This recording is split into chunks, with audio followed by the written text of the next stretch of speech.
The Witching Hour, June 25th, 2025. Like, subscribe, share, comment. 'Cause you're beautiful, that's why.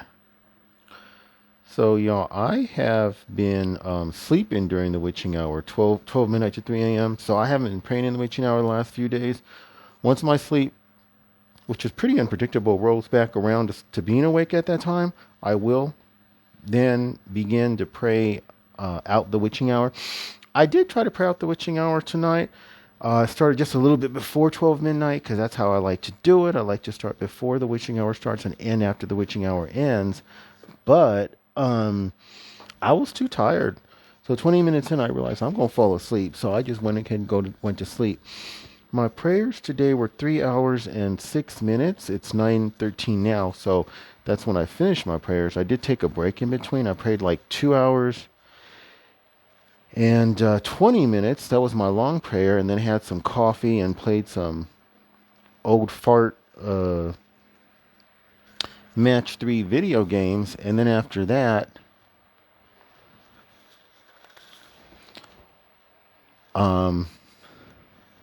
finished my prayers. Right now I'm just fixing my bed. I should put it like this, fixing my bed. And yeah, God's protection over me has just really been phenomenal, you guys. He has made me obey him with my prayers, tithing my time to him in prayer. That means 10% of your day spent with the Lord. And so for me, that's a minimum of 2 hours and 24 minutes, something that I always encourage all TIs to spend that amount of time with the Lord in prayer. Because, the same God that carried Shadrach, Meshach, and Abednego through the fire without being burned, without being singed, their clothes didn't even smell of smoke. That's the same God we serve. What makes us think he can't carry us through this targeting, with this targeting having basically no effect on us? Because it's been a progressive blessing. Like, it just gets better. The Lord makes it get better and better as time passes. But that's what the Lord's doing for me. I'm in the fire. I am targeted. I am a TI. But it makes no difference. In that fire, Jesus was with them. Nebuchadnezzar looked into the furnace and he could see a fourth person. He said, he looks like he's the Son of God, or something he called him along those lines. But that was probably Jesus, or maybe it was the Holy Spirit of God. I'm not sure. But we know it was God. In all likelihood, it was God. And shielding them from all the day, they just walking around the fire like it's not a big deal. And that's how the Lord has me. And it gets better and better as the months and the years pass. The Lord has me walking around like I'm not even a TI. Like, it has no effect on me at all, with his presence shielding me from all the targeting. And making the targeting at times just entertaining and fun. And I'm just telling you, God can do this. But the two things that you've got to do are the same two things that the Lord makes me do. Pray that he makes you do them, because I don't do this out of self. Like, I'm not righteous. I'm not a loving person. But 60% of my SSI, okay, the government takes 30% for my rent. I live in government housing. And the Lord bless me. My house includes water and electricity. So I have no utilities. I never got cable. I don't have internet. Anything else, the only thing that I pay for is this cell phone, $50 a month. So they take 30%, 60% goes to the third world.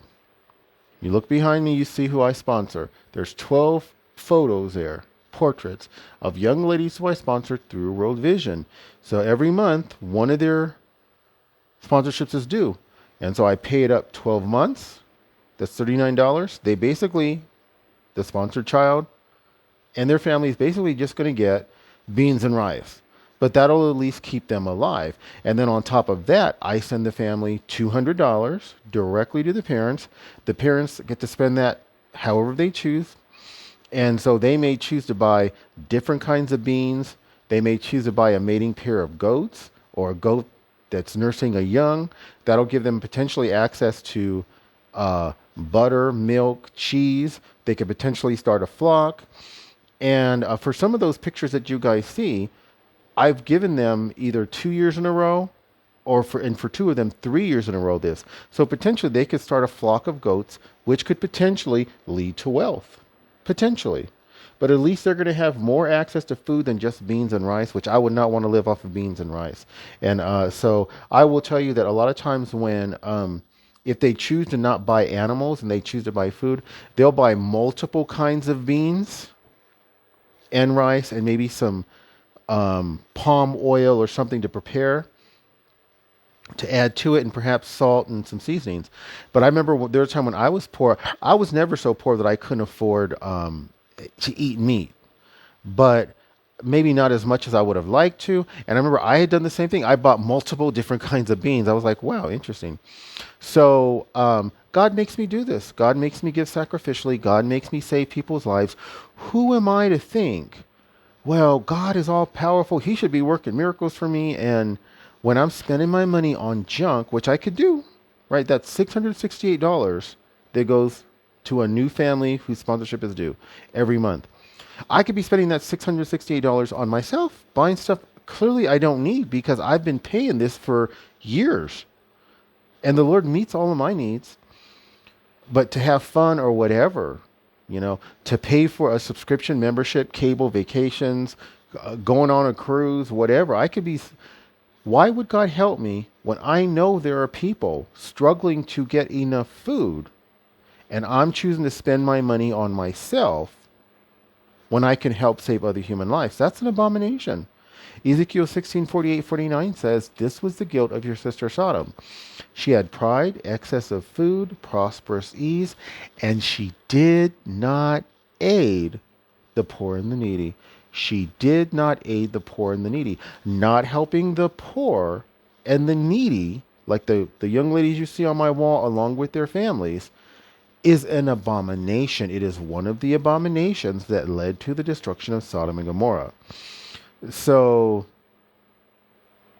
God makes me do this, and my prayer is that you will pray to God and ask Him to make you do it, because it's not easy to get as a TI, especially as you're suffering. Now, I'm not suffering because the Lord doesn't let this program cause suffering in me, but in the early days of it, it did, because while I did pay tithes and offerings and was giving sacrificially, I was not praying. I wasn't spending time with the Lord. So this program did cause a lot of suffering.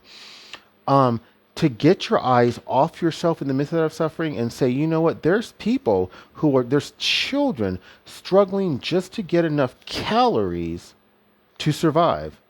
Why don't I get my eyes off myself, live sacrificially, help these children, help their families, even if you don't send money directly to the parents, and all you do is pay $39 a month, making sure that you're paying at least 10% of the gross of whatever income you get, however you get that income, whether it's welfare like me, or if it's you got some kind of job or you run a business, whatever, at least 10%. There's someone I know who took on one child. This guy has money. He has money and he only spends his money on himself. And I was like, you only sponsor one child. I sponsor 12 and I'm on SSI. What is going on? Don't give scraps, you guys. This is not good. If you give sparingly, you'll reap sparingly. But those are the two things you need to do. Give sacrificially, spend your time with the Lord, and God will do for you as He's doing for me. And He will make this program, like, it will not cause suffering with you. It'll just be happening and it won't be a big deal. God has this for you guys. I said, my love to all you beautiful born again TIs. God bless.